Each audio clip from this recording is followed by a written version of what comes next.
Ես զվարճանում եմ։ Նայ, օրինակ մարդիկ ասում են, խայտառանք եղանք աշխարհի առաջ։ Ներողություն, որ կաթոլիկ եկեղեցին այդքան պեդոֆիլներ տվեց։ Իհարկե կաթոլիկ եկեղեցին խայտառակ եղավ աշխարհի առաջ, զվարճացեք ու ուրախացեք, որովհետև սենց կատակերգություն մեր մոտ, այլևս չի կարող լինի։ Երկուսն էլ արժանի մարդիկ են։ Թե մեկին լավ գիտեմ, թե մյուսին։ Չնայած ցույց եմ տալի, որ ոչինչ չգիտեմ, չեմ տեսնում, բայց երկուսին է տեսնում եմ։ Լավ է, ուրախացեք, զվարճացեք։ Ինչի եք, վայ խայտառակ եղանք, վայ հայ եկեղեցու դեմ պայքարա գնում։ Հայ եկեղեցին եւ պայքար գնում։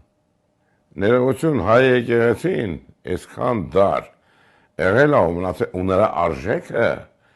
ոչ թե նրա մեջ է թե Աստված կա թե չկա, ոչ, այլ այն եկեղեցիներ, որ կառուցվել են միջնադարում եւ նախքան միջնադարը, դրանք ունեն ճարտարապետական հանճարեղ նկարագիր,